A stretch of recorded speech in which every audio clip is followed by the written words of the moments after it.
챕터 20장 연력학 제2법칙에 관한 거예요. 응? 시험 시간이 2시간 반이에요? 그러니까 원하면 진짜요? 언제든지 나갈 수 있어요. 연력학 제2법칙에 대해서 배우는데, 이것을 배우기 전에 19장에서 조금 하나 중요한 컨셉트인데 내가 안 한 게 있어요. 그 다음에 그게 뭐냐면은 평균 자유 행로, mean free pass라는 것을 우리가 이야기를 안 했어요. mean free pass. 이건 뭐냐면, 이게 실제로 이제 분자들이 있으면 이놈들은 서로 이제 날아다니다가 충돌을 할 거란 말이에요. 그러니까 퀘션이 뭐냐 하면은 충돌을 하지 않고 얼마나 날아갈 수 있냐. 그러니까 평균적으로 충돌할 때까지 걸리는 날아갈 수 있는 그 거리를 갖다가 mean free pass, 평균 자유 행로, 자유행로라는 개념이 있어요. 그래서 mean free pass를 이제 예를 들어서 람다라고 한다고 그러면은 답부터 쓰면요, mean free pass라고 하는 것은 이 사이에 어떤 평균적인 소위 말하는 크로스 섹션이라는 게 있습니다. 크로스 서로 이제 충돌 단면적이에요. 충돌 단면적을 갖다가 뭐라고 그럴까요? 시그마라고 그러고, 그 다음에 이 안에 덴시티가 높으면, 그러니까 충돌 단면적은 이제 결국은 상호작용이 커가지고서, 상호작용이 크면 클수록 충돌의 단면적이 높은 거예요. 그러면 이제 mean free pass가 짧아질까요? 아니면 길어질 거예요? 짧아지겠죠. 그러니까 반비례 한다는 게 당연해요. 그 다음에 또 뭐에 이제 반비례를 할 거냐 하면은, 또 이게 빽빽하면 빽빽할수록 충돌 확률이 크겠죠. 그러니까 그때의 데인시티에 반비례해요. 그러니까 중요한 것은 이 두 가지 팩트하고 어떤 시그마가 이걸 갖다 A라고 쓰겠습니다. A. 면적이라고 생각하세요. 충돌 면적. 충돌 면적. 그 다음에 여러분들이 크게 지금 현재로서는 신경 쓸 필요 없는 간단한 어떤 스퀘어 루트 팩터가 있는데, 여러분들이 신경 써야 되는 것은 이 두 가지입니다. 물리적으로 생각하면은 금방 직관적으로 들어오죠. 덴시티에 반비례하고 충돌 성향이, 그러니까 충돌 면적이 크면 클수록 여기에 이제 반비례한다. 증명은 이런 거예요. 예를 들어서 이놈이 하나가 이런 식으로 좌충우돌을 하고 이제 다녀요. 그러면 뭐를 생각하느냐 하면은, 여기에서 충돌 단면적이 이렇게 있으면, 이 충돌 단면적이라는 것은 뭐냐면, 다른 파티클이 요 안에 들어와 있으면, 요 면적 안에 들어와 있으면 충돌한다. 그 면적이 충돌 단면적이야. 그러니까 요 충돌 단면적을 가지고서 얘가 휩쓸고 다닌다고 생각을 하는 거예요. 그래가지고 이 시간이, 예를 들어 시간 t 동안에 이게 속도를 갖다가 평균 속도를 v_bar라고 그러면은, 그럼 t 곱하기 v_bar라는 거리를 갖다가 휩쓸고 다닐 것이고, 그러면은 그 안에 있는 모든 놈들하고 다 충돌을 하는 셈이죠.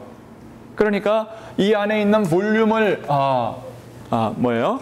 그러면 길이는 어떻게, 총 여기서부터 t초 동안 이제 간 거리라고 하는 것은, 거리는 얼마냐 하면은 t 곱하기 v_bar가 될 거고, 이 안에 있는, 그러니까 이 거리를 뭘로 나눠야 되느냐 하면은 이 안에 들어있는 놈들의 개수로 나누면은, 그러면은 그게 뭐냐면은 개수, 충돌 횟수라고 하는 것은 뭐가 될 거냐 하면은, 뭐가 될 거예요? 이 안에 있는 볼륨 곱하기 density, 그렇게 하면 될 거라고요. 그렇죠? 다시 여기서부터 여기까지 가는데 몇 번이나 충돌하냐 하는 것은, 요 안에 들어있는 모든 놈하고 다 충돌했다고 생각하면 되는 거 아니에요. 그러니까 이 안에 들어가 있는 개수는, 충돌 횟수는 개수라고요. 뭐의 개수요? 이 안에 들어가 있는 놈들의 개수. 그러니까 이 안에 들어가 있는 놈의 개수는 밀도 곱하기 부피 아니에요. 그러니까 밀도가 n이고 거리가 뭐냐면 tv바니까 이게 뭐냐면 밀도 곱하기 거리 곱하기 단면적 하면 이게 부피, 이게 부피고 이게 뭐냐면 밀도니까 이게 개수라고요. 그러니까 거리 나누기 개수 하면 그렇죠? 평균, 그러니까 충돌할 때까지 평균 거리가 되는 거죠. 그게 얼마냐 하면은 t바, tv바 지우고 나면은 이게 1/na라고요. 아주 간단한 아이디어지만 이 생각하는 법을 갖다가 기억해 두세요.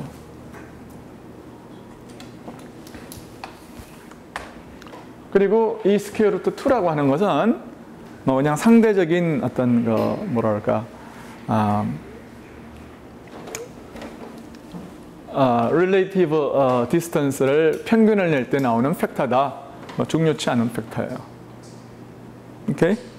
그럼 저기서 n이요 밀도예요? n은 개수 밀도. 개수 밀도. 단위 부피당 개수. 단위 그렇죠. 단위 부피당의 개수예요. n은 n 나누기 v예요.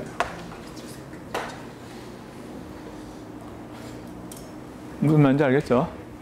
그래서 여기에 대해서도 여러분들이 여기 그 19장의 보기 문제를 정리를 하세요. 여기에 관련된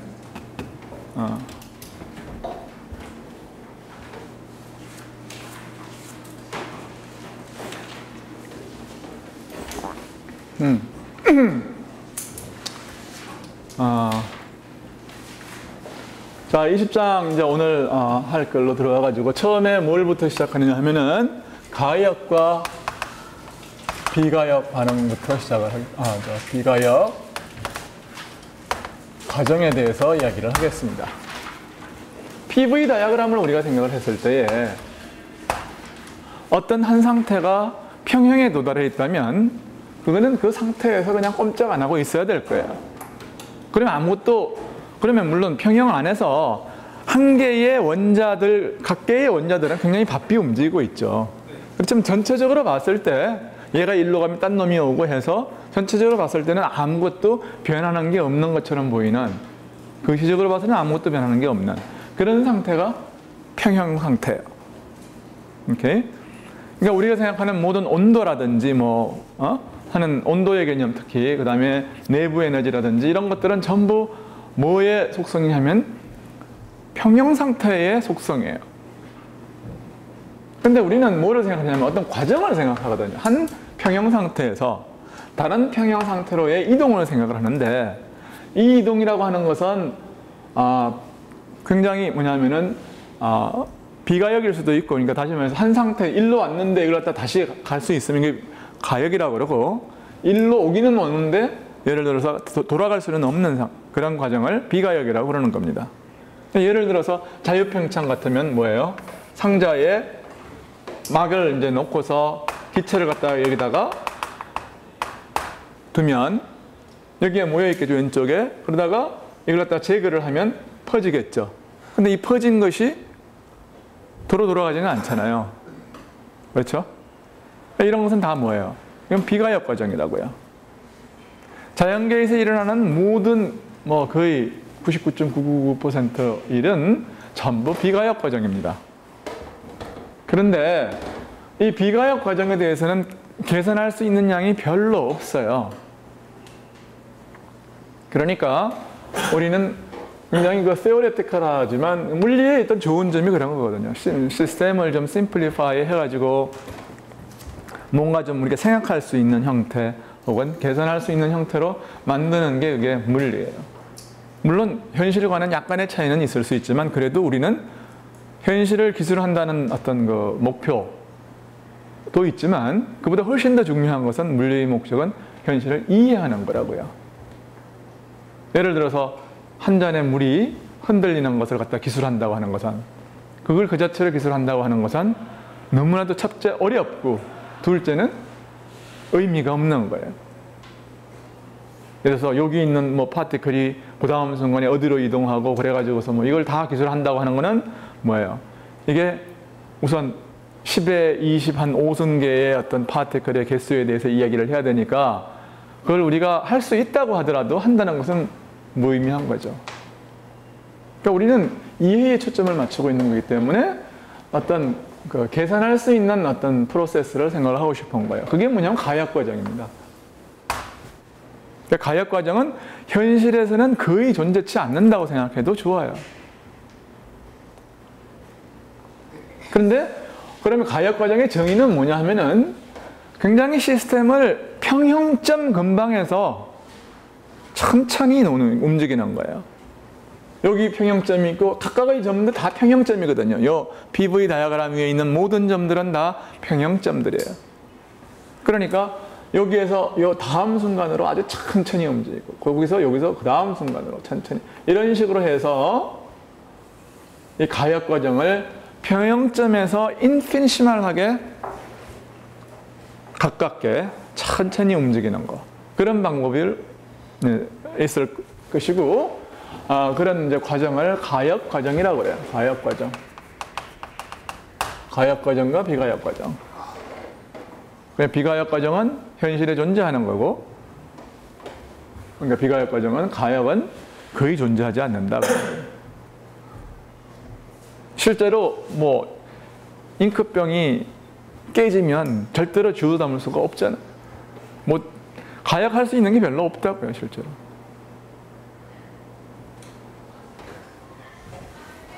자, 그래서 그래서 이제 가역과 비가역을 이제 그런 식으로 우리가 디파인을 하겠어요.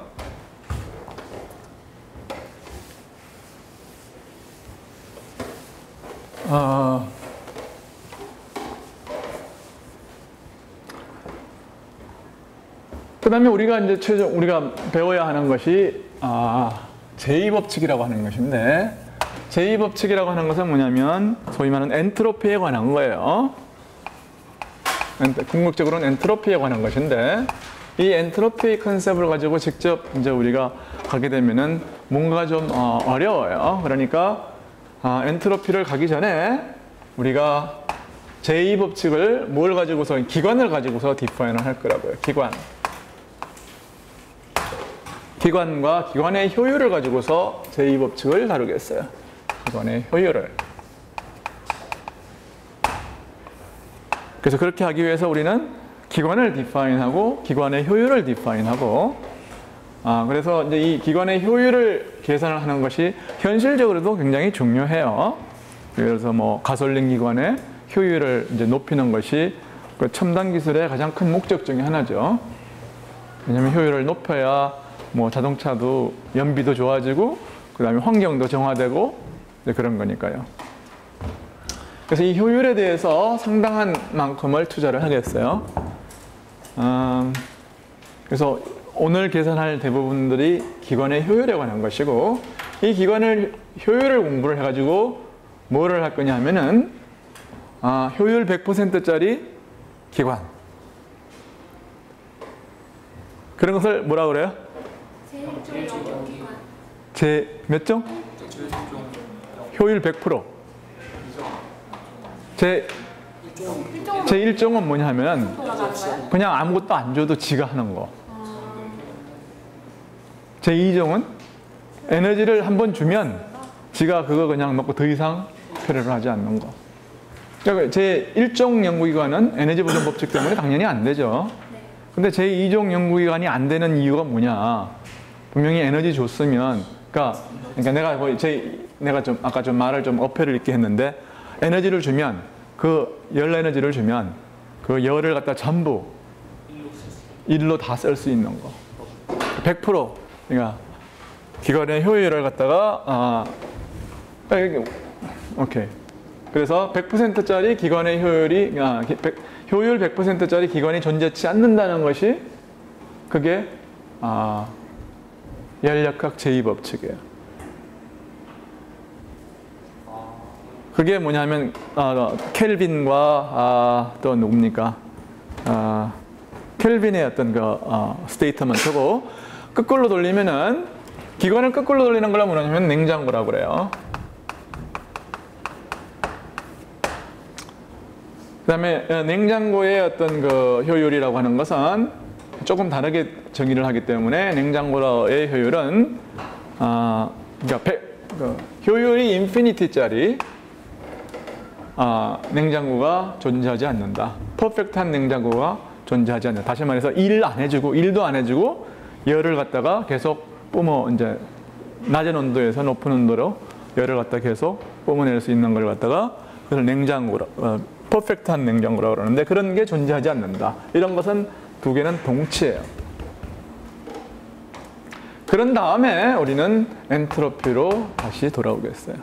그 다음에 엔트로피를 와서 이제 예를 들어서 엔트로피는 제2법칙을 이게 제2법칙의 이제 뭐랄까 고전적인 스테이트먼트인데 100%짜리 기관이 존재하지 않는다는 것이 근데 이 엔트로피라고 하는 양을 도입을 해가지고 그것은 뭐냐면은 어떤 프로세스에 있어서 템퍼러처분의 Q를 갖다가 적분을 한 양을 갖다가 엔트로피의 변화량으로 우리가 디파인을 하는데 이 엔트로피가 모든 프로세스에 있어서의 증가만 한다고 하는 것을 뭐냐면 또 하나의 스테이트먼트고 이것과 이것은 다 동치예요.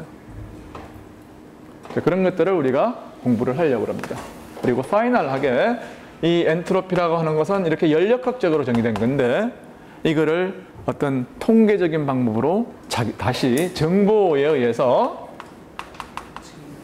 정보 손실의 양을 어떤 엔트로피라고 정의를 하면 우리는 뭐냐면 마이크로스코픽하게 엔트로피를 정의할 수가 있고 그의 해석은 뭐가 되느냐면 정보와 확률을 가지고서 다시 정의를 할 수가 있는데 그 뜻이 뭐냐면은 시스템은 가장 프로버블한 상태에 존재한다. 평형 상태로 간다고 하는 것은 뭐냐면 가장 가능성이 많은 상태로 전진한다 하는 것이 엔트로피의 어떤 제2법칙의 엔트로피적인 스테이트먼트예요. 그러니까 같은 이야기를 갖다 굉장히 여러 가지로 하는 거라고요.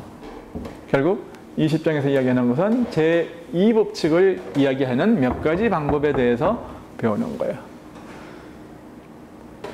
챕터의 목적이 확실해요? 오케이. 그래서 그런 이야기 하려고 그러면 기관이 뭐냐 하는 것부터 이야기를 해야 되겠죠? 그러면 열기관이라고 하는 것은 뭐냐면 하나의 순환 과정을 열기관이라고 그럽니다. 그러니까 각 순간에 있어서의 어떤 예를 들어서 가솔린은 어떻게 해요? 흡입을 해가지고 가스를 받아들여가지고 어떻게 해요? 그 다음에 펑 터트려가지고서 피스톤을 이제 팽창시킨 다음에 그 다음에 이제 얼마의 열인 걸 이제 바깥으로 내보내고 다시 이 제자리에 돌아가가지고 계속 돌리는 거죠. 그러니까 PV 다이어그램에서 피스톤이 움직이는 어떤 과정이라고 하는 것은 사실은 다 비가역 과정일 거예요. 그렇죠? 근데 비가역 과정을 갖다가 우리가 비가역 과정을 계산을 못하죠. 계산을 못하는 것은 피직스가 아닌 거예요. 그렇죠? 피직스가 뭐예요? 뉴턴의 정의에 의하면 자연에 관한 수학적인 어떤 원리다. 그러니까 수학을 우리가 쓸 수 없으면 그건 이제 물리가 아닌 거라고요. 계산은 다시 말해서 계산이 안 되면 물리가 아니다 그 말이에요. 그러니까 어떤 프로세스를 갖다가 어프락시메이트하게 이상화시켜 가지고 가역 과정으로 다 바꾸는 거예요. 그래서 예를 들어서 이렇게 돌아오는 이런 과정을 우리가 생각할 수가 있고 이런 게 이제 디젤 기관입니다. 또 이런 것도 생각할 수가 있겠죠.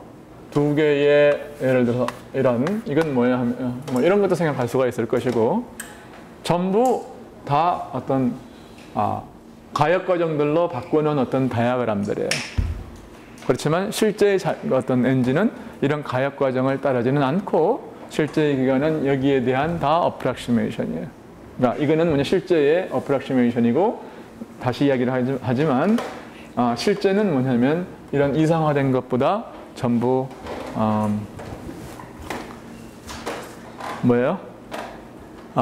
효율이 낮습니다. 그리고 이런 이상화된 것 중에서도 굉장히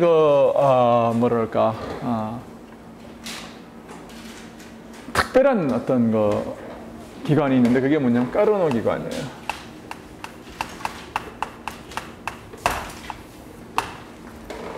카르노 기관이라고 하는 것은 뭐냐면 기관이라고 하는 것을 어떻게 생각할 수가 있느냐면은 여기서는 이제 그런 식으로 디파인을 안 했지만 일반적으로 어떤 기관을 두 개의 템퍼러처 사이에서 움직이는 그런 시스템입니다. 순환 과정이라고 우리가 생각을 해보겠어요.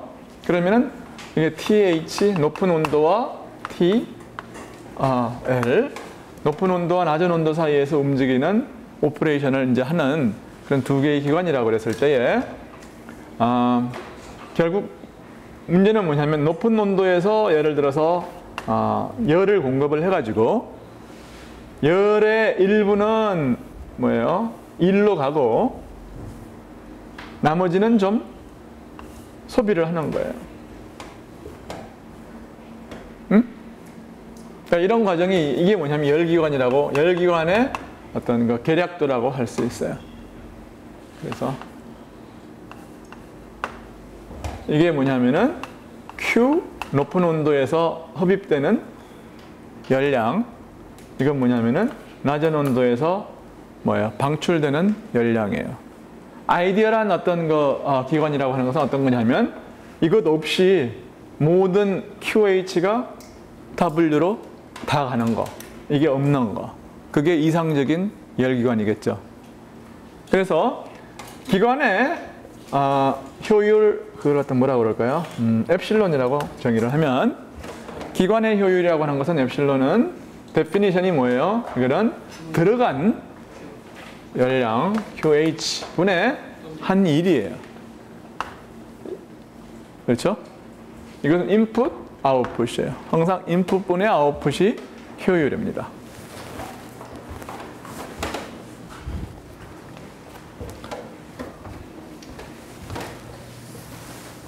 이 모든 근데 이 지금 이상적인 뭐라고 그럴까요? 기관이라고 하는 거는 전부 뭐예요? 이상화시킨 그 기관은 다 가역 과정에 의해서 지금 나타나지기 때문에 극굴로 돌릴 수 있을 거라고요. 응? 그러니까 이걸 극굴로 돌린 게 냉장고입니다. 냉장고라는 것은 뭐냐면은 냉장고는 이게 높은 온도와 낮은 온도에서 같이 일을 하는데 냉장고라는 것은 뭐 이렇게 에어컨이라고 생각하면 되겠죠. 밖에 높은 온도가 있고 뭐 안에 혹은 방 안에는 낮은 온도가 있는 거죠. 근데 지금 그 냉동고 혹은 냉장고가 하는 일이 뭐냐면은 방에 있는 열을 갖다가 빼가지고 바깥으로 내보내야 되는 거예요. 그러니까 열을 이런 식으로 낮은 데에서 높은 온도 그러니까 쪽으로 이제 빼내야 되는데 그냥 되나요? 이게 안 되죠.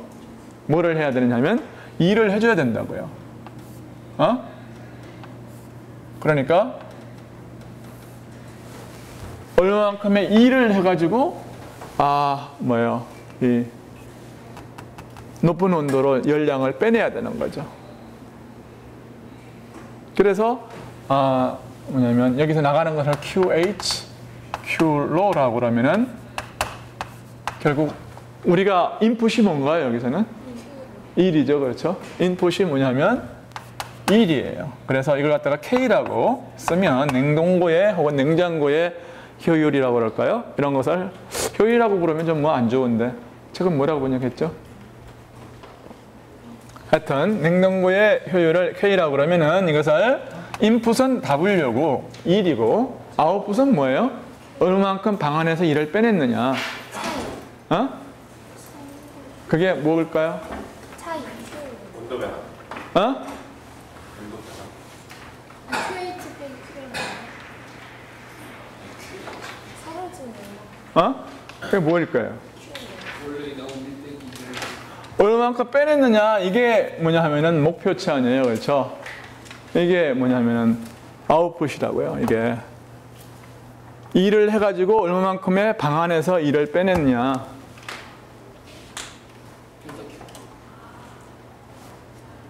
그러니까 그게 뭐냐 QL일 거예요.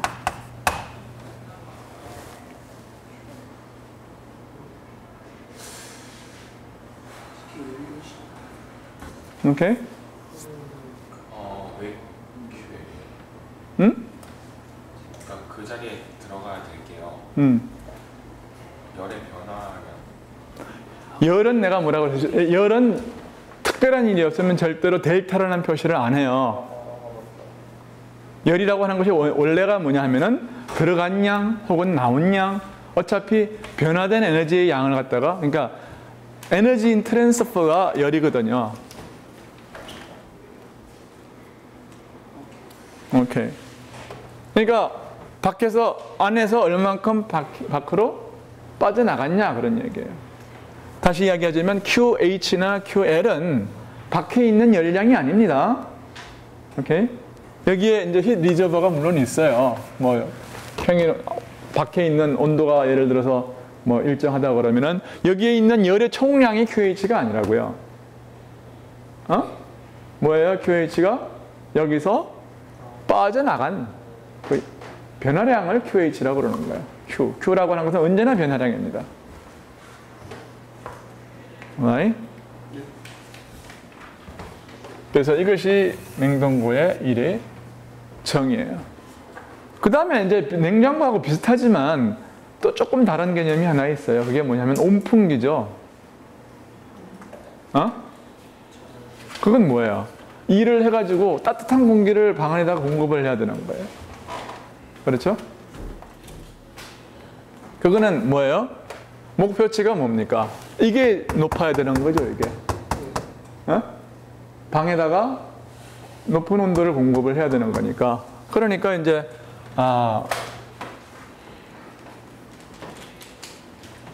온풍기의 목표는 뭐냐 하면은 밖에 이번에는 온풍기는 뭐예요? 냉장고하고는 다른 거죠, 조금. 밖에 찬 공기가 있고 안에 높은 온도의 어떤 공기가 있는데 여기에다가 예를 들어서 방은 뭐 0도, 바깥은 마이너스 20도 그러면은 어떻게 방에다가 따뜻한 공기를 불어넣느냐 그런 거 아니에요. 그럴 때는 공학적인 목표치가 뭐겠어요? 이걸 높이는 거 아니에요. 인풋은 뭐예요? 전기 아니에요? 그러니까 그때는 뭐냐면 온풍기의 경우에는 K'이 W분의 QH가 되는 거라고요. 이런 식으로 이제 기계에 따라서 그 효용이 무엇이냐에 따라서 효율을 다 다르게 정의를 해야 되겠죠. 그 중에서 물론 제일 이것만 계산할 수 있으면 이런 것들은 다 계산할 수 있는 거예요. 전혀 문제 없이. 그래서 여러분은 주어진 인풋이 뭐냐, 혹은 주어진 이제 그 아웃풋이 뭐냐에 따라서 혹은 목표치가 뭐냐에 따라서 효율이 다 다르게 정의가 된다는 것만 알아두면 되겠어요. 여기까지 무슨 질문이 있는 사람? 기관, 냉장고 뭐 이런 것들에 대해서.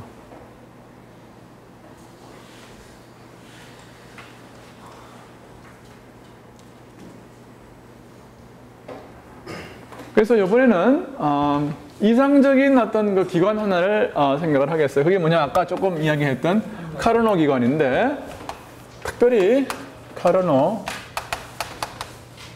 기관에 대해서는 이제 이 계산의 아주 뭐랄까요, 기본적이고도 중요한 샘플이에요. 샘플 캘큘레이션이에요.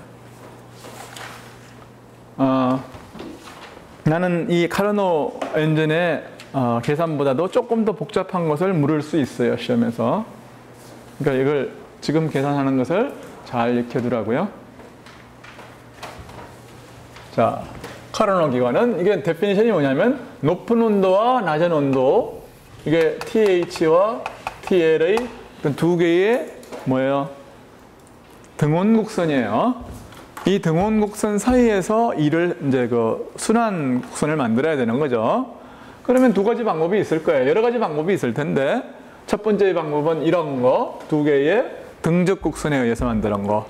그것도 뭐 여러분들이 생각해 볼 수 있고, 그 다음에 두 개의 등압 곡선에 의해서 만들 수도 있죠. 그렇죠? 그 다음에 하나는 등압 곡선, 하나는 등적 곡선, 이렇게도 만들 수가 있을 거고, 또 하나는 어떻게 할 수 있느냐 하면은 지금 내가 금방 그린 것처럼 이건 뭐냐면 이건 PV는 일정이고 PV는 nRT고요. 이거는 뭐냐면 단열 곡선이에요. 오케이? 이 단열 곡선을 가지고 이걸 이제 이건 뭐냐면 PV2D 감마가 일정한 거죠. 이걸 가지고 PV 다이아그램 하면서 이거는 이것보다 훨씬 더 좀 과장을 했지만 스티프해요. 굉장히 그 기울기가 높다고요. 이런 식으로 하니까 이런 식의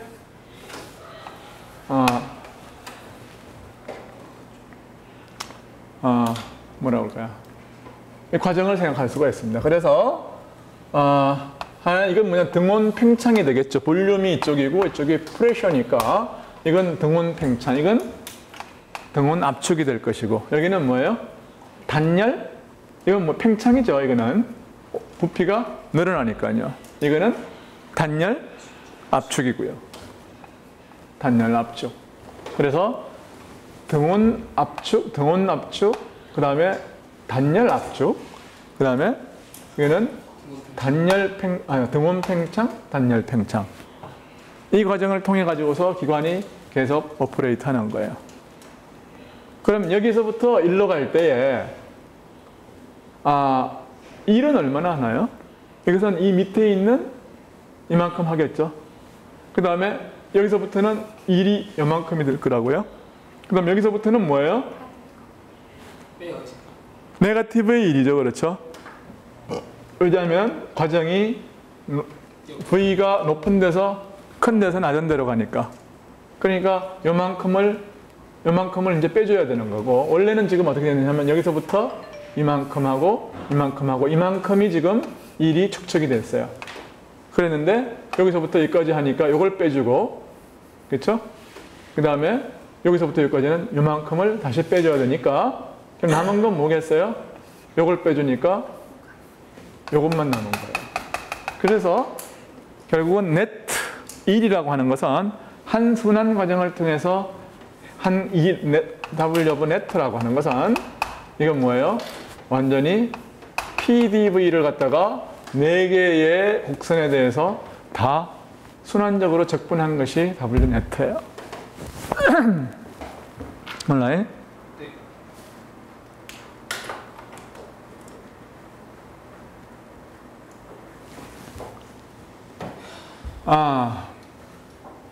그러니까 이거는 또 어떻게 나타낼 거냐 하면은 들어온, 여기서는 뭡니까? 이건 단열 곡선이니까 열의 출입이 없어요. 여기서는 열의 출입이 있는 거죠. 여기서는 뭐냐 하면 열이 들어오죠. QH. 부피가 증가하면서 단열이니까요. Q는 0이고, 그러니까 QH는 뭐가 될 거냐 하면은 델타 E 플러스 W인데, 여기 갖다가 뭐라고 할까요? 이걸 갖다가 1, 2, 3, 4, 여기 혹은 1, 2, 3, 여기를 갖다가 여기 1, 2, 3, 4 이렇게 이름을 붙일까요? 네. 그러면은 3, 4의 과정에 있어서, 여기 3, 4의 과정에 있어서의 델타 E는 뭐예요? 0이죠. 왜냐하면은 등온이니까 이 안에 들어가 있는 것은 다 이상기체라고 우리가 가정을 하겠어요. 그러니까 이상기체의 내부 에너지라고 하는 것은 온도에만 의존하는데 온도가 일정하니까 내부 에너지는 0이다. 내부 에너지의 변화량이 0이고 따라서 이것은 W와 같다. 그 말이에요. QH가. 그 다음에 그러니까 이것만 알면 되는 거죠. 우리가 왜 그러냐 하면은 엡실론은 뭐냐 하면은 QH분의 W거든요. Right. 그렇죠? 그 다음에 여기서는 어떻게 되나요?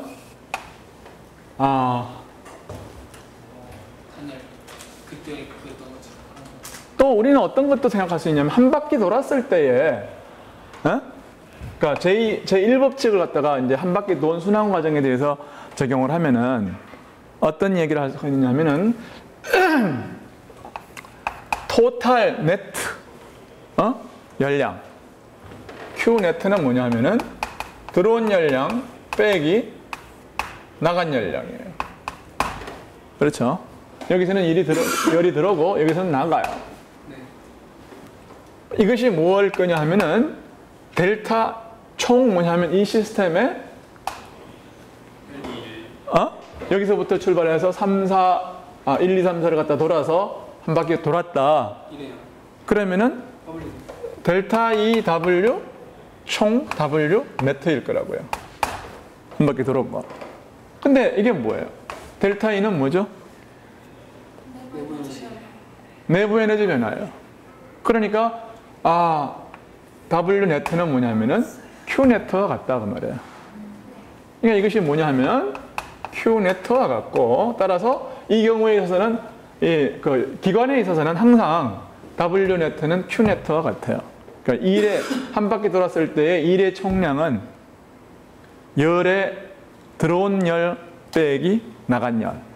그렇죠? 네트 열량과 같다고요. 왜 그러냐 하면은 델타 E가 한 바퀴 돌았을 때 항상 제자리에 돌아와야 되니까요. 그러니까 이것은 카르노 기관뿐만이 아니라 이 사실은 모든 기관에 대해 공통적인 속성입니다. 그렇죠?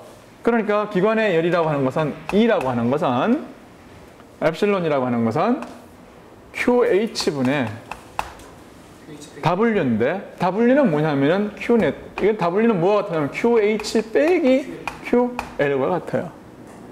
그렇죠? 그래서 QH 빼기 QL과 같다. 그러니까 이것은 뭐냐면 1 빼기 QL 나누기 QH와 같아요. 이것은 모든 열기관의 공통적인 속성이에요. 근데 특별히 이제 우리가 계산을 하기 위해서는 뭘 계산하면 되느냐 하면은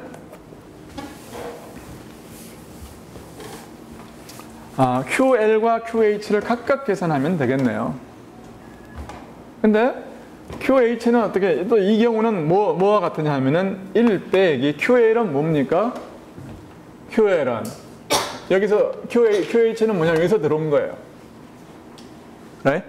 근데 이것은 뭐냐면 온도가 일정한 거니까 뭐라고 그랬느냐면 등운곡선 하에서의 어떤 E라고 하는 것은 QH와 같죠? 그러니까 이거는 1 빼기 W, 이게 뭐예요? 3, 4. QH는 뭔가요? 여기서부터 이 1인데, 이 QH는 뭐냐면 이미 나간 열이라고, W 3, 4고, QL이 뭐냐면 이미 나간 열이라고 이미 그 사인을 바꿨거든요. QL은 지금 뭐예요? 포지티브예요? 네거티브예요? 포지티브라고요, 요 양은. QL이, 다시 말해서 1이 나갔는데 나간 양을 갖다가 계산한 게 QL이니까. 몰라요? 무슨 말인지 알겠죠? 그러니까 열량은 뭐냐면 여기서부터 이렇게 접근한 게 아니라 여기서부터 이렇게 접근한 거예요. W 2 뭐예요? 2, 1. 그러면은 여기와 여기에서 둘 다 W, 예를 들어서 2, 1이라고 하는 것은 W, IJ라고 하는 거는 지금 여기서나 이건 뭐예요? 등운곡선이거든요. W는 PdV예요. 근데 P는 뭐냐 하면은 nRT 나누기 V거든요.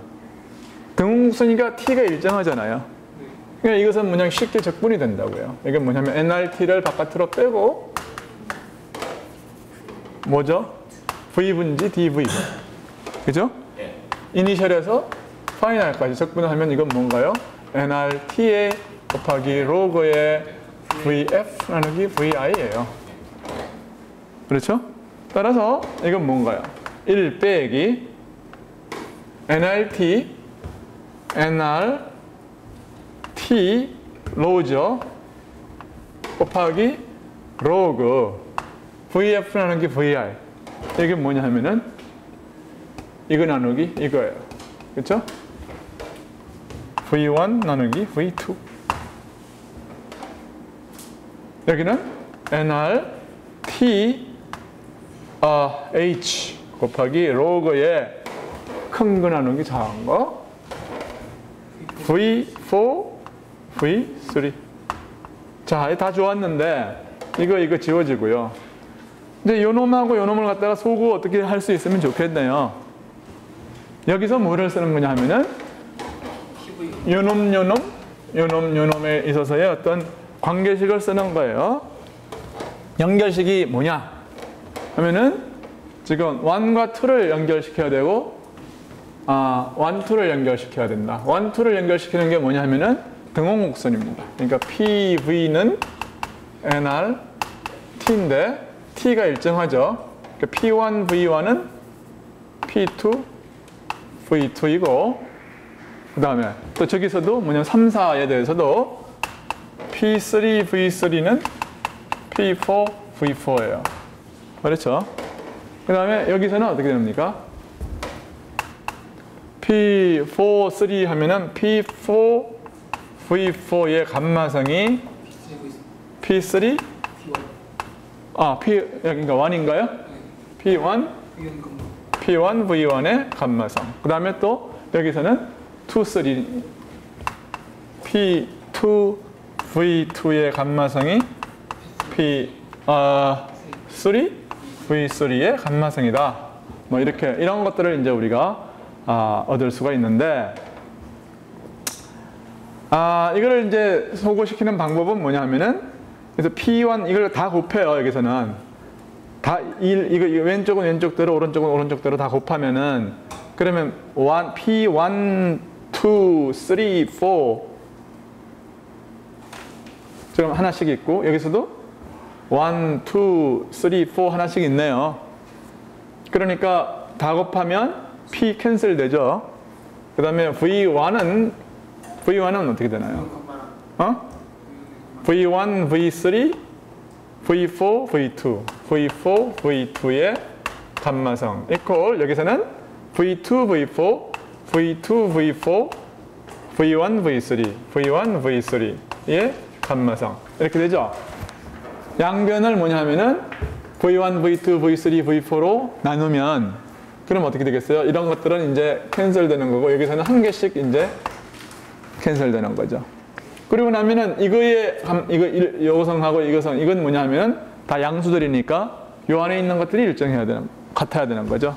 그러므로 우리는 V2, V4가 V3, V1, V3가 되고 그러므로 1, 2하고 2를 이쪽으로 넘기고 3를 갖다가 이쪽으로 넘기면은 뭐냐면은 이거 V4, V3는 뭐냐면 V1, V2의 비와 같다.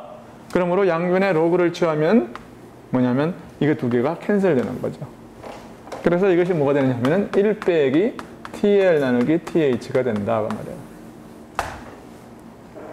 그래서 이 카르노 기관은 두 개의 온도 사이에서 작용하는 이상적인 기관이에요.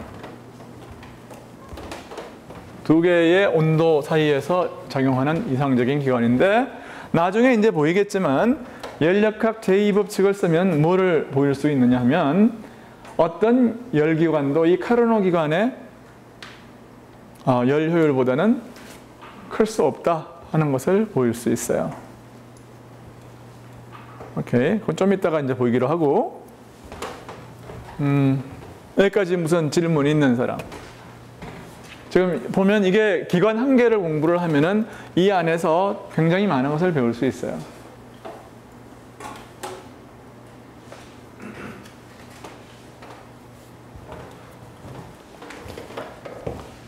열역학 제1법칙을 충분히 활용하는 방법을 배우는 것이고 조금 이따가 이제 엔트로피를 계산할 때에도 마찬가지로 기관을 통해서 우리가 물을 수가 있습니다. 그러니까 뭐 당연히 시험 문제에서 낸다 그러면 어떤 기관에 대해서 물을 거예요. 어느 시험이나 마찬가지.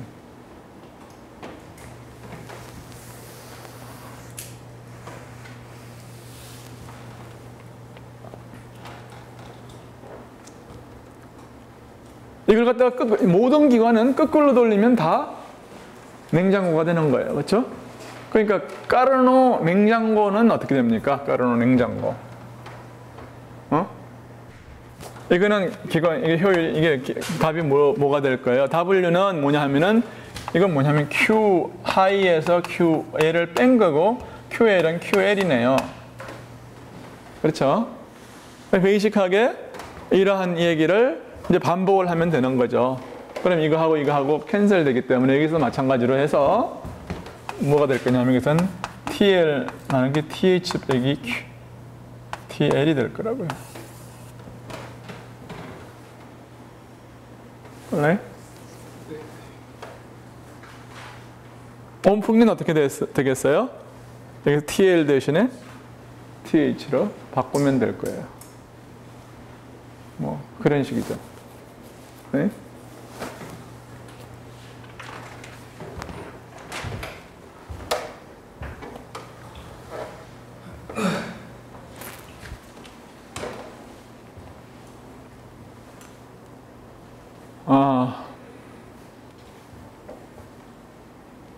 자, 책은 여기 말고 이 오토 엔진이라는 것에 대해서 하나를 더 계산을 하는데 내가 지금 시간이 쫓기니까요. 이 오토 계산에 대해서, 오토 사이클에 대해서는 여러분들이 꼭 다시 계산을 하세요. 다음 시간에 내가 수업 시간, 여러분이 질문을 하면 내가 그걸 수업 시간에 해줄 수도 있습니다. 지금 시험에 나올지 몰라요. 그러니까 꼭 공부를 하세요. 질문 있는 사람이 계산해서.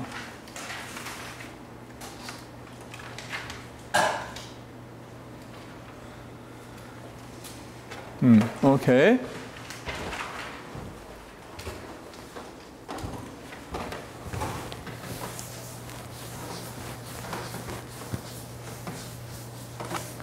그래서 이 기관의 효율을 이용을 해가지고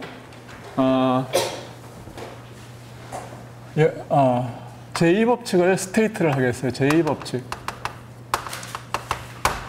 제2법칙은 두 가지의 어떤 고전적인 표현이 있는데 하나는 켈빈의 표현이 있고 다른 하나는 클로지우스의 표현이 있어요.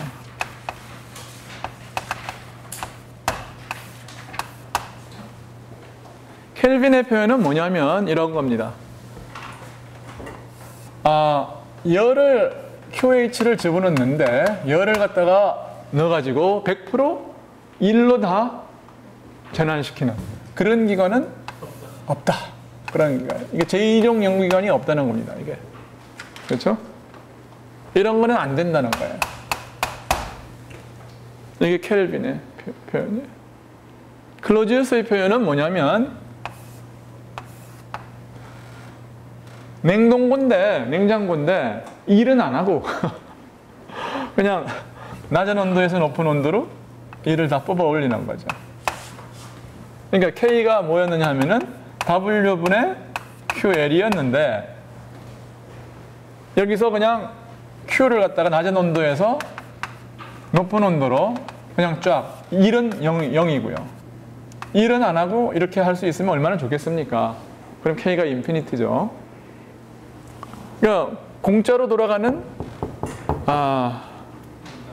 이런 냉장고는 없는. 만약에 이런 게 존재한다면 어떻게 되겠습니까? 이러면 이제 연구기관이 생겨요. 어떤 의미에서는 뭐냐면은 정말 공짜. 그러니까 예를 들어서 뭐 바닷물 출렁거리는 게 에너지가 어떤 썸하고 있는 거 아니야? 열 에너지가 그렇죠? 왔다리 갔다리. 혹은 뭐 파도가 없어도 그러니까 예를 들어서 바닷물이 그냥 있다는 사실만으로도 뭐냐면 낮은 온도에서 높은 온도로 계속 열을 갖다가 움직일 수만 있으면 세상에 바닷물에 들어가 있는 열이 얼마나 많겠어요. 그걸 갖다 다 높은 온도로 그렇죠? 뽑아 올릴 수 있으면은 이러면 정말 뭐 얼마나 좋겠습니까만은 그게 안 된다는 거죠. 이런 거 안 된다.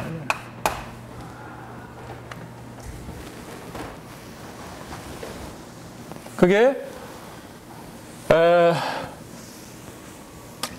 뭐 안 된다고 하는 것은 뭐라 그럴까요? 이걸 증명할 수는 없어요. 그렇지만 오비어스하게 안 되는 거거든요. 무슨 말이냐면 제2종 연구기관이나 혹은 뭐 이런 일들이 일 안 하고 그러니까 열은 항상 높은 데서 낮은 데로 흐르는 게 열인데 낮은 데에서 높은 데로 열을 공짜로 흐르게 할 수는 없다. 그런 얘기예요. 굉장히 그럴듯하잖아요. 그러니까 이런 것들이 법칙이라고 하는 것은 무슨 뜻입니까? 절대로 이것을 증명할 수는 없다는 뜻이에요. 그래서 연구기관이 불가능한 것은 증명하는 거예요, 물리가? 아니라고요. 그건 postulate예요. 그래서 혹시 뭐 물리를 배우면 연구기관이 왜 안 되는지를 이해할 수 있다? 그건 아니에요. 여러 가지 뭐냐면 이유 때문에 안 된다는 것을 알았고 그 안 된다는 것을 증명할 수가 없기 때문에 postulate, 가정하는 거예요. 그래서 그러니까 연력학 1법칙도 2법칙도 뭐예요? postulate예요. 가정이라고요. alright? 그리고 이것을 가정하면 여러 가지를 우리가 이야기할 수 있는 거예요. 그러니까 제2법칙을 우리가 가정을 하면 이게 결국 무슨 얘기냐 하면은 제2종 연구기관이 불가능하다는 거에 에퀴벌런트 동치거든요. 그러니까 이거를 가정하는 거나 2종 연구기관이 불가능하다는 그러니까 가정하는 거나 똑같은 거기 때문에 하나에서 하나를 프루브하는 게 아니라 그 말이에요. 두 개는 똑같은 거다. 그러니까 이거에서 이거를 증명할 수도 있고 이거에서 이거를 증명할 수도 있어요.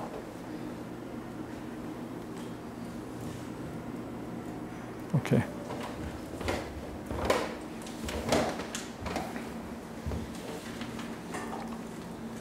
그러면은 지금부터 뭐 간단한 것을 한번 볼 텐데 그것은 뭐냐면 카르노 기관의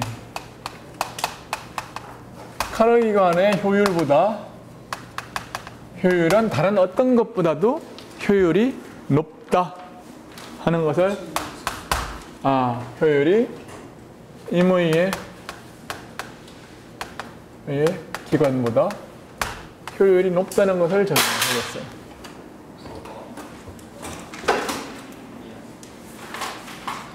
그러니까 지금 아까 우리가 생각했던 여러 가지의 종류의 그 기관이라고 하는 것은 꼭 두 개의 온도 사이에서 오퍼레이트 하는 건 아니에요. 그렇죠? Right? 열기관에서만 카르노 기관보다 효율이 높을 수 없다는 거죠. 그러니까 그렇죠. 그러니까 무슨 말이냐? 두 개 지금부터 증명할 것은 뭐냐면은 두 온도 사이에서 여기 높은 온도와 낮은 온도의 사이에서 오퍼레이트하는 열기관 중에서 카르노 기관보다 더 좋은 건 없다.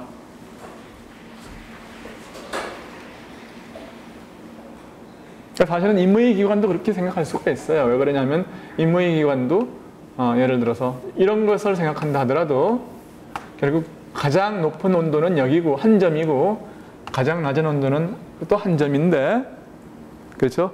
이런 경우도 이것과 이것을 생각하면은 여기에 이제 붙일 수가 있기 때문에 임의의 기관이 다 카르노보다는 효율이 클 수 없다 하는 것을 증명할 수가 있다고요. 자, 어떻게 증명하는지 한번 보겠어요.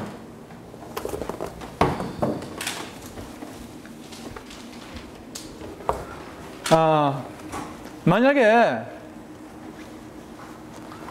카르노 기관보다 엔진의 효율이 큰 놈이 존재한다고 해봐요.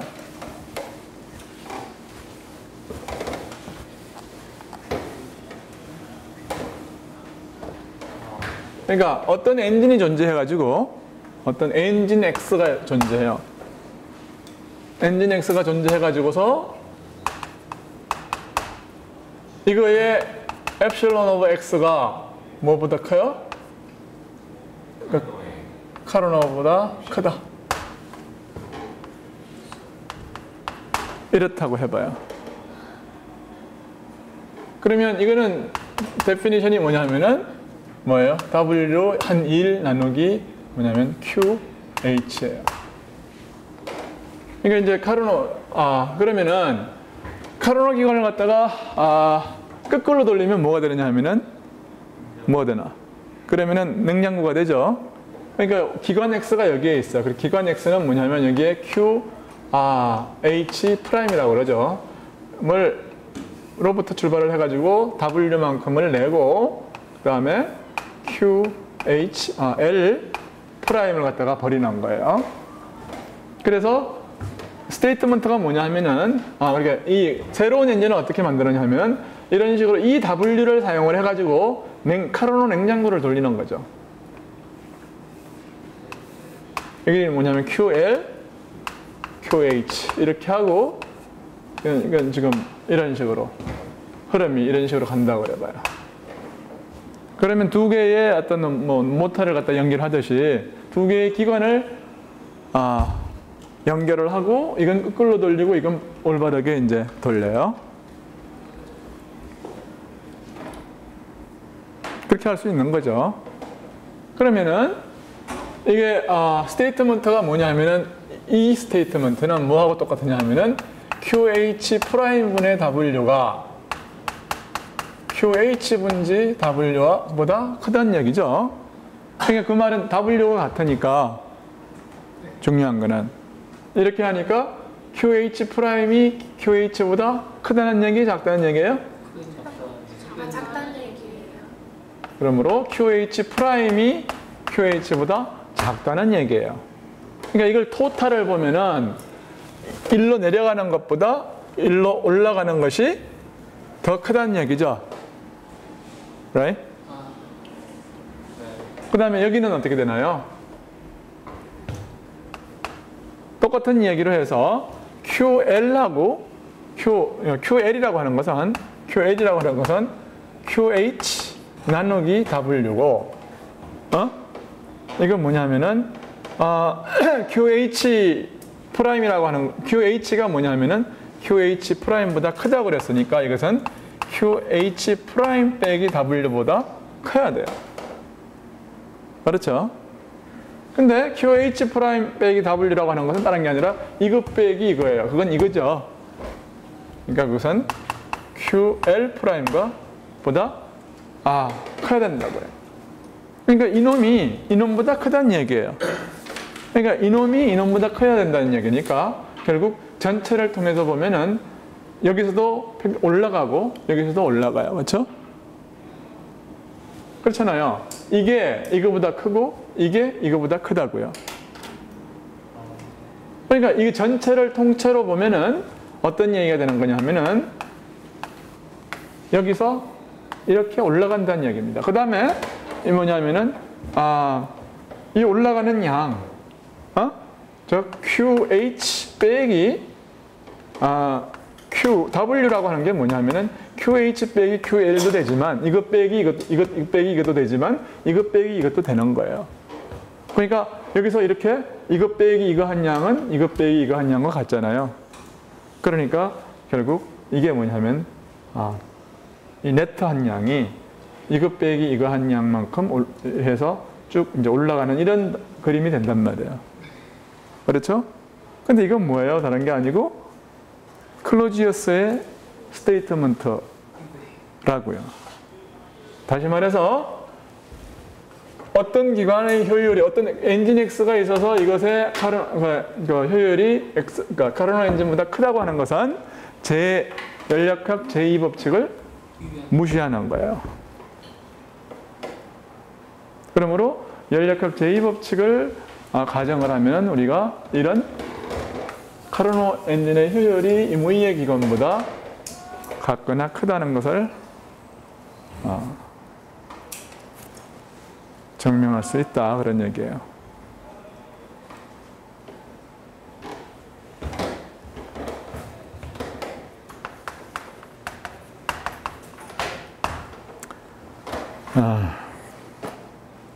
여기까지 무슨 질문 있는 사람? 그러면 이제 엔진을 통해서 우리가 제2법칙을 공부를 했습니다. 근데 이번에는 조금 더 다른 방법으로 제2법칙을 공부를 하겠어요. 그들 사이의 릴레이션을 갖다가 지금 고전적인 방법과 그 다음 지금부터 이야기하려고 하는 것은 이것도 뭐 사실 고전적인 방법인데 다음에 뭐를 인트로듀스 할 거냐 하면은 엔트로피라고 하는 것을 드디어 도입을 하겠어요. 엔트로피를 어떻게 정의를 하느냐면은 한 프로세스에서 다른 프로세스. 우선 첫째 가정하기를 리버시블한 프로세스를 가정하라 했어요. 우선 리버시블 프로세스를 가정을 하는데 어떤 하나의 경로를 택하고 이 경로에 따라서 dq over c를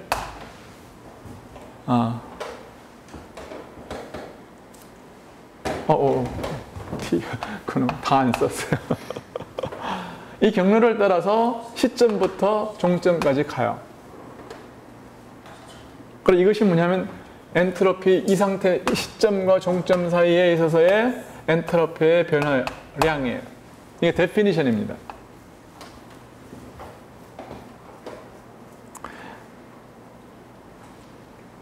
이거를 조사를 해보니까 이게 두 가지 중요한 성질이 있어요. 그것이 뭐냐면 첫 번째는 뭐냐면은 이 델타 S의 양이 C인데 경로에 무관해요.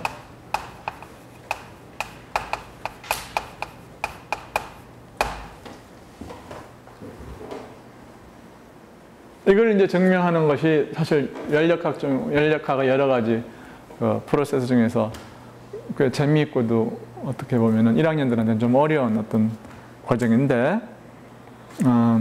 이 과정은 내가 오늘은 이야기 안 하겠어요. 그렇지만 중요한 것은 이걸 받아들이고 이해하는 게 더 중요해요.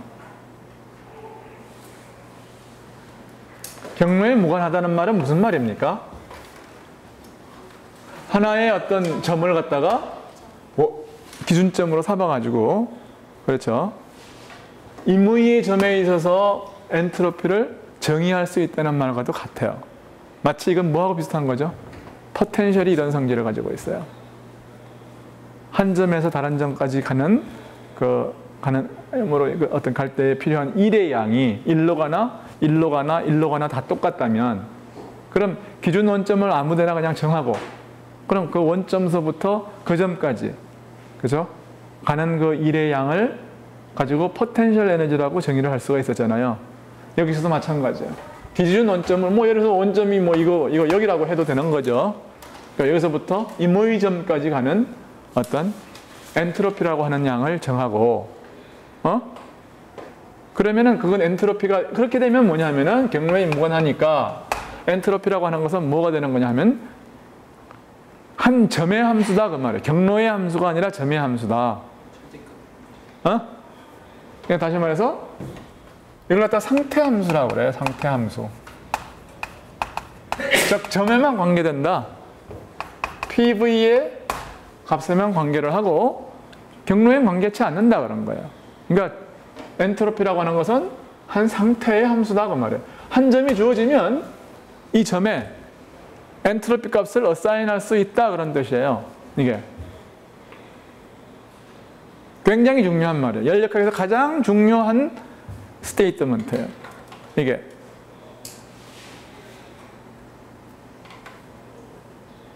왜 이게 그리고 아주 여러분들이 이걸 이해하는 게 중요한 게 이게 아주 서툴해요. 보세요. 왜 서툴하냐면 우리는 처음에 뭘 했냐면 가역 반응의 가역 과정에 대해서 이걸 시작을 해가지고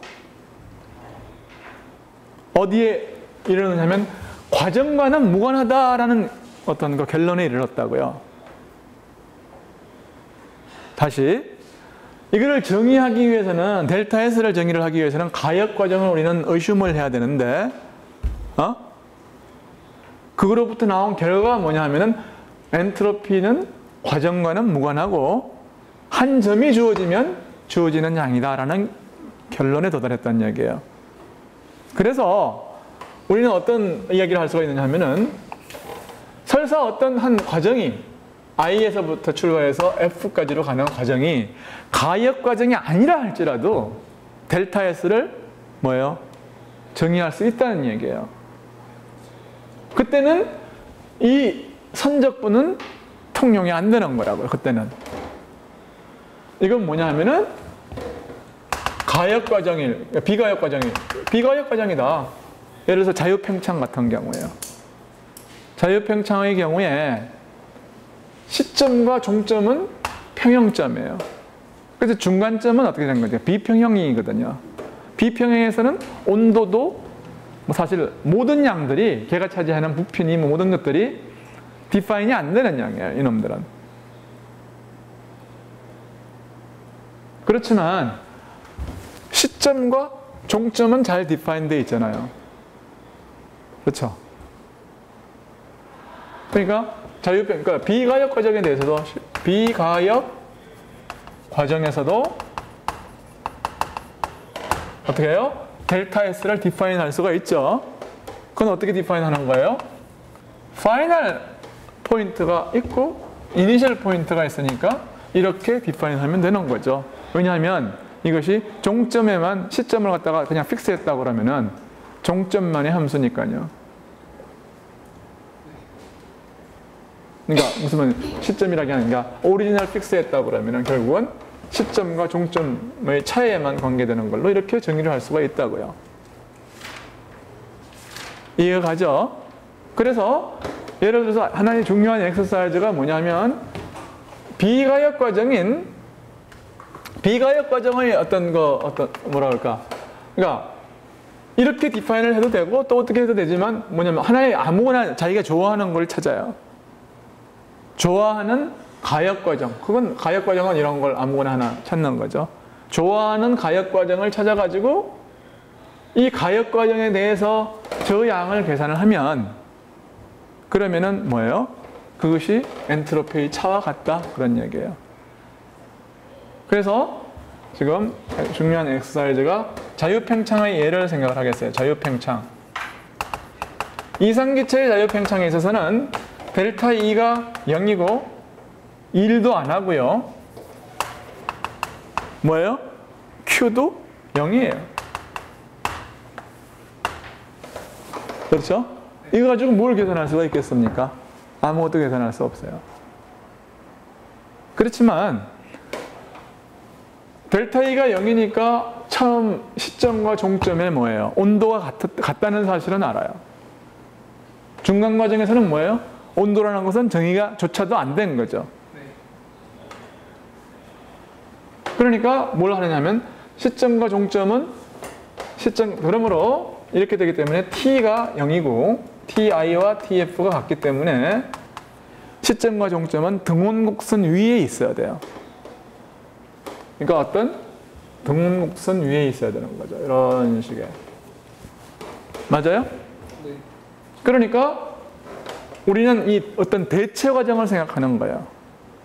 엔트로피를 계산을 할 때는 비가역 과정이라 할지라도 자기가 원하는 가역 과정, 그러니까 대체 가역 과정을 생각을 하고 해도 된다. 혹은 대체 가역 과정을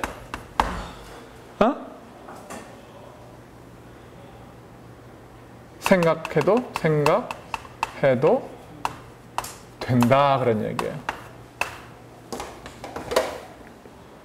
그러니까 여러분 책을 이게 보면은 가끔가다가 이제 이 초판이기 때문에 저자가 배운 지 오래돼가지고 그런 건지 하여튼 좀 조금 잘못된 말을 들어 써놓은 적이 있다고요. 그러니까 예를 들어서 자유팽창에 있어서의 과정에 있어서의 온도가 일정하게 유지된다고 하는데 그게 잘못된 말이에요. 그럼 교수님 저기서요. TI가 TF랑 같을 때도 물론 성립하고 아닐 때도 어차피 상관없이 아니 그게 아니고 TI와 TF 같고 다른 게 중요한 게 아니고 그러니까 안 중요하다는 게 있거든요. 그래 지금 얘기하는 거는 I와 F가 주어져 I'm sorry 이 스테이트먼트는 TI, TF가 같고 다른 건 상관이 없어요. 근데 지금 자유팽창에서는 그렇다는 얘기예요. 자유팽창에서만 example 오케이? TI와 TF가 같은 등원곡선 위에 있기 때문에 대체 과정으로서 등원 과정을 우리가 채택할 수 있다 그런 뜻이에요. 꼭 그런 건 아니라는 거죠. 응? 꼭 그런 건 아니에요. 이럴 필요는 없죠. 그러니까 이러니까 대체 과정으로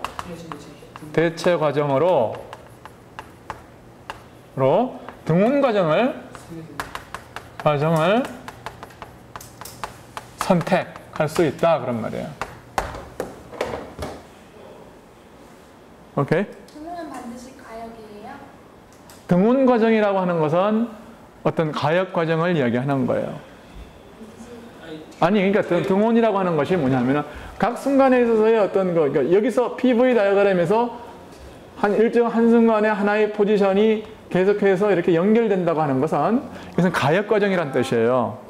비가역 과정은 그 과정을 여기서의 뭘로? 선으로 나타낼 수 없다는 거죠. 이렇게. 그러면은 이제 계산은 뭐 간단한 거예요. 그럼 델타 S는 뭐예요? 등원 과정에 대해서 계산하는 거니까 T분의 DQ인데 등원 과정에서는 어떻게 됩니까? DQ는 DW예요.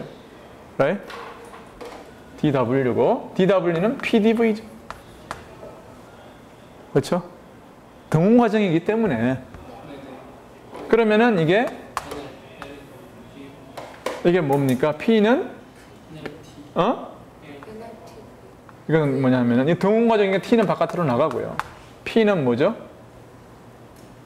P는 V분지 NR T DV네요. 그러니까 TT 지워지고 이것은 로그네요. NR 곱하기 로그 VF 나누기 VI예요.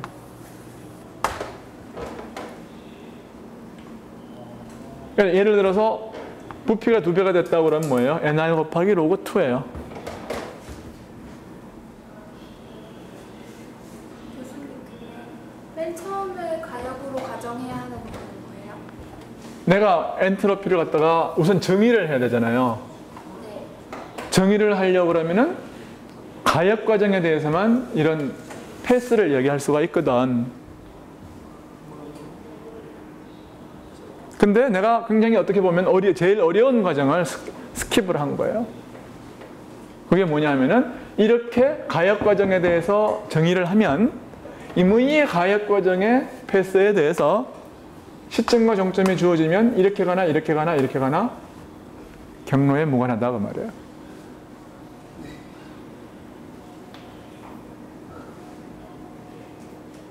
되겠어요?